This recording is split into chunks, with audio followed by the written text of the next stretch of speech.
Good morning students. Today I will start new chapter biomolecules. आज हम नवा अध्याय शुरू करेंगे, जैव अणु। अगर हम सजीव कोशिका की बात करते हैं, लिविंग सेल की, तो उसमें जो उस कोशिका में उपस्थित जितने भी अणु होते हैं जो कि जीव द्रव्य के घटक होते हैं, वो जैव अणु कहलाते हैं, बायोमोलिक्यूल्स कहलाते हैं। और जैव का मतलब होता है लिविंग। ऐसे मॉलिक्यूल्स, ऐसे अणु जो लिविंग होते हैं, जो कि जीवित होते हैं, ये जैव अणु कहलाते हैं। जब ये अणु कोशिका से बाहर होते हैं तब ये जैव अणु नहीं कहलाते। सामान्य रूप में जैसे कार्बोहाइड्रेट की हम बात करें, जब कोशिका से बाहर है तो ये जैव अणु नहीं कहा जाएगा, लेकिन जब कोशिका के अंदर है तब ये जैव अणु कहलाता है। ऊतकों के रासायनिक संगठन का विश्लेषण, analysis of chemical composition of tissue. प्राणी और पादप ऊतकों की हम बात करते हैं तो इनमें रासायनिक अध्ययन जब हम करते हैं तो उससे हमें पता चलता है कि इसमें विभिन्न प्रकार के तत्व, एलिमेंट और यौगिक से ये मिलकर बना होता है। जीवित और अजीवित पदार्थों में उपस्थित तत्वों की तुलना अगर हम करते हैं, हाइड्रोजन की बात करते हैं तो ये भूपर्पटी में जो है उपस्थिति, इसकी प्रतिशत भार के आधार पर ये 0.14 होता है। मनुष्य के शरीर में ये 0.5 पाया जाता है। कार्बन भूपर्पटी में, पृथ्वी में जो है ये 0.03% पाया जाता है, जबकि मनुष्य के अंदर 18.5% पाया जाता है। ऑक्सीजन पृथ्वी में 46.6% और मनुष्य के अंदर 65% ये पाया जाता है। नाइट्रोजन ये बहुत कम मात्रा में पृथ्वी में पाया जाता है, पृथ्वी के अंदर, जबकि मनुष्य में ये 3.3% होता है। सल्फर ये 0.03 पृथ्वी में होता है, जबकि मनुष्य में 0.3% होता है। सोडियम 0.28%, 0.2%। इसी प्रकार से कैल्शियम 3.6% और मनुष्य में 1.5%। मैग्नीशियम पृथ्वी में 2.1%, मनुष्य में 0.1%। तो ये जो है कुछ ऐसे पदार्थ होते हैं जो कि पृथ्वी में अलग मात्रा में पाए जाते हैं स्वतंत्र रूप से, और मनुष्य में अलग मात्रा में पाए जाते हैं। अब बात करते हैं कोशिकीय पूल की, सेलुलर पूल की हम बात करते हैं। जो कोशिका के अंदर जीव द्रव्य होता है, प्रोटोप्लाज्म, उसमें जो है विभिन्न प्रकार के तत्व और यौगिकों के अणु सामूहिक रूप से जो है कोशिकीय पूल बनाते हैं। जितने भी अणु उसमें कहलाते हैं। और ये जो है जल जिनमें पाया जाता है, अकार्बनिक पदार्थ होते हैं और इनऑर्गेनिक, और कार्बनिक ऑर्गेनिक पदार्थ यौगिक जो है इसमें पाए जाते हैं। लवण, खनिज, आयन, जल कोशिका के अकार्बनिक अंश होते हैं, जबकि carbohydrate, protein, lipid, amino acid, nucleic acid, vitamin, ये कोशिका के कार्बनिक भाग होते हैं। तो हम बात करते हैं, अगर इनको अलग हिस्सों में बांटा जाता है, एक लघु या सरल जैव अणु होते हैं, माइक्रो बायोमोलिक्यूल्स इनको बोला जाता है। ये अणु आकार में बहुत छोटे होते हैं, सरल होते हैं, रासायनिक संरचना तथा कम अणुभार वाले होते हैं। ये जो है जो अधिकांश द्रवों में जो है विलेय होते हैं, डिजोल्व होते हैं। इनमें कार्बनिक और अकार्बनिक दोनों पाए जाते हैं। जल और लवण सरल अकार्बनिक यौगिक जो है कहा जाता है। शर्करा, मोनोसेकेराइड और डाइसेकेराइड या वसाएं, अमीनो एसिड्स, न्यूक्लियोटाइड्स, सरल कार्बनिक जैव यौगिक जो है ये होते हैं।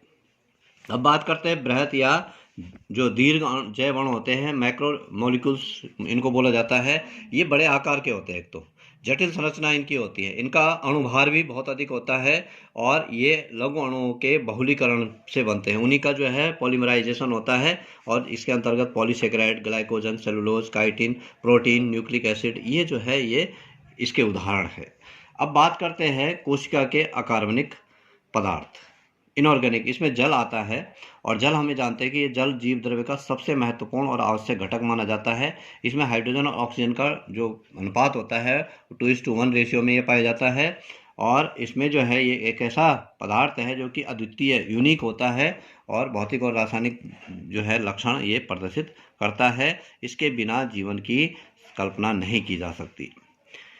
ये जल, जीवों में जल की जो मात्रा होती है, सामान्यतः कुल जीव भार का 60 to 90% जो है, 90% भाग जो है जल बनाता है।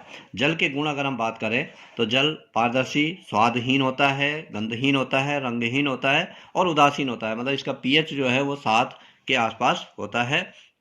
इसमें OH और H आयनों की जो संख्या होती है वो बराबर होती है, इसलिए इसका pH 7 होता है। द्विध्रुवीय, बाइपोलर होने के कारण एक उत्तम विलायक, एक बहुत अच्छा सॉल्वेंट इसको बोला जाता है, जिसमें कि लगभग मोस्ट ऑफ चीज़ें जो है घुल जाती है।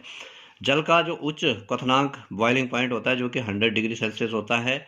इसका पृष्ठ तनाव सरफेस टेंशन जो होता है बहुत उच्च होता है, और इनमें जो है जो इसके अणु होते हैं उनमें अंतरा आकर्षण जो है वो अधिक होता है। इसकी विशिष्ट ऊष्मा भी स्पेसिफिक हीट जो है उच्च होती है, और ये तप्त और ठंडा होने पर समय लेता है। गर्म होने में भी समय लेता है और ठंडा होने में भी समय लेता है। जल की ऊष्मा चालकता अधिक होती है। इसी प्रकार से शुद्ध जल की विद्युत चालकता कम होती है। इसमें अगर विद्युत अपघट्य अगर इसमें मिला दें तो ये विद्युत का सुचालक हो जाता है। इसी प्रकार से जल जो है ठोस, द्रव और गैस तीनों अवस्थाओं में पाया जाता है। एक ऐसा पदार्थ है जल जो कि तीनों अवस्थाओं में पाया जाता है। जल के रूप में, द्रव के रूप में जल, ठोस के रूप में ये जो है बर्फ के रूप में पाया जाता है, और गैस के रूप में, भाप के रूप में पाया जाता है। तो इस प्रकार से ये जो है इसमें जल का महत्व है। इसके बाद हम शुरुआत करते हैं कार्बोहाइड्रेट से। कार्बोहाइड्रेट जो है, जैसे कि इसका नाम है कार्बोहाइड्रेट, कार्बन, हाइड्रोजन और ऑक्सीजन इनके यौगिक होते हैं।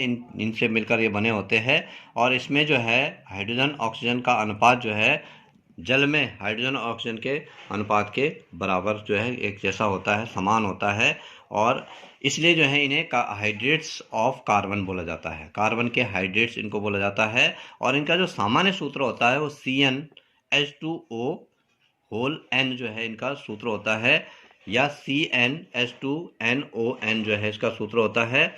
इसी प्रकार से ये जो है इनमें हाइड्रोक्सिल समूह भी पाए जाते हैं। और अगर हम कार्बोहाइड्रेट की स्रोत की बात करें तो कार्बोहाइड्रेट भोजन के मौलिक घटक है।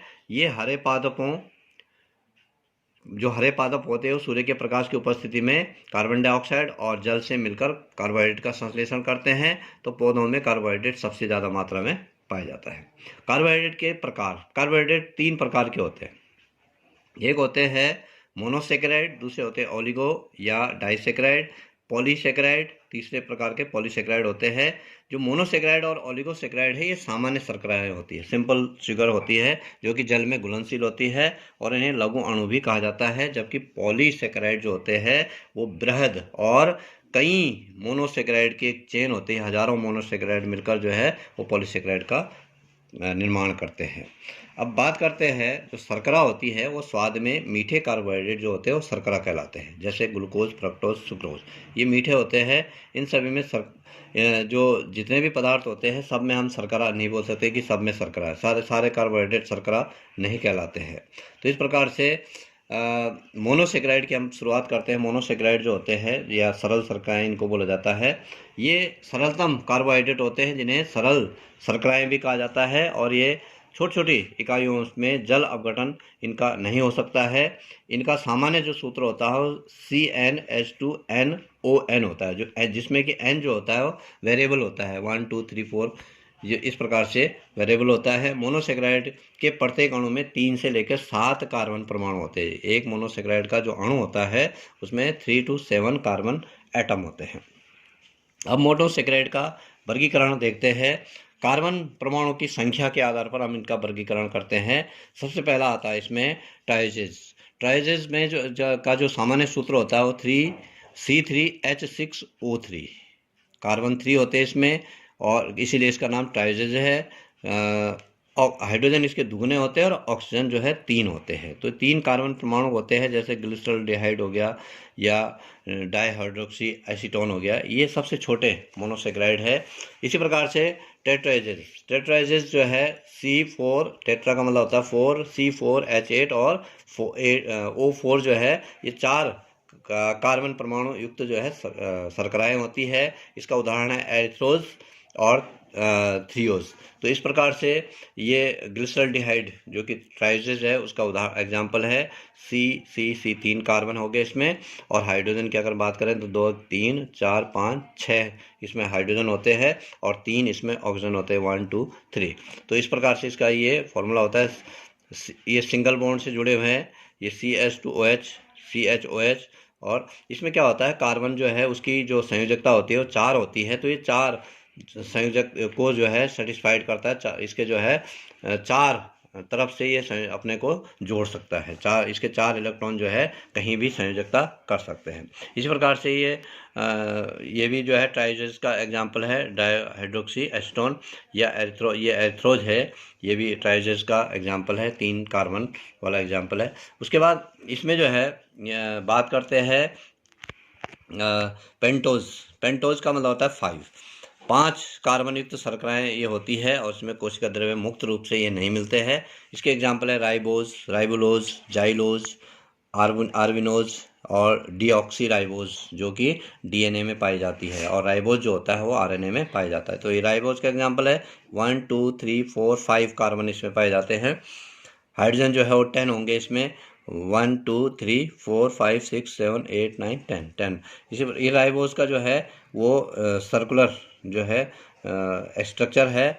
ये डीऑक्सी राइबोज चेन है। डीऑक्सी राइबोज में भी सेम वही होता है, थोड़ा सा हाइड्रोजन के जुड़ने का जो क्रम होता है वो चेंज हो जाता है, बाकी सेम होता है। ये डीऑक्सी राइबोज का जो है रिंग इसको बोला जाता है। उसके बाद आता है हेक्सोज। हेक्सा का मतलब होता है 6 C6H12O6 इसका सामान्य फॉर्मूला होता है। इसमें 6 कार्बन परमाणु होते हैं। ये सामान्य कार्बोहाइड्रेट होते हैं। तो इसमें 6 होंगे ग्लूकोज, और ग्लूकोज ये ग्लूकोज रिंग है और ये ग्लूकोज है। 1 2 3 4 5 6 कार्बन होते हैं इसमें, और 12 हाइड्रोजन होते हैं। 1 2 3 4 5 6 7 8 9 10 11 और 12 जो है इसमें इस प्रकार से इसमें जो है 12 जो है मॉलिक्यूल्स होते हैं। अब हेप्टोज की बात करते हैं। हेप्टोज में हेप्टा का मतलब होता है 7, इसका फॉर्मूला होता है C7H14O7। इसका जो है सामान्य फॉर्मूला होता है। ये जो है ये भी जो है एक प्रकार की शर्कराएं ही है। तो इसका जो हेप्टुलोज इसका सिंपल एग्जाम्पल है। अब बात करते हैं जैविक महत्व के मोनोसेक्राइड। जैविक महत्व के जो मोनोसेक्राइड है, हेक्सोज जो है ये ऊर्जा के स्रोत होते हैं। इनको कोशिकाओं का ईंधन भी बोला जाता है। और इसमें जो है राइबोज जो होता है आरएनए में पाया जाता है। NAD, NADP और ATP के घटक होते हैं। डीऑक्सी राइबोज शर्करा डीएनए का घटक होता है। तो ग्लूकोज वसाओं और अमीनो एसिड का संस्करण का काम करता है। तो आज हम इतना ही पढ़ते हैं मोनोसेक्राइड तक। कल हम ओलिगोसेक्राइड और पॉलीसेक्राइड के बारे में पढ़ेंगे। Thank you.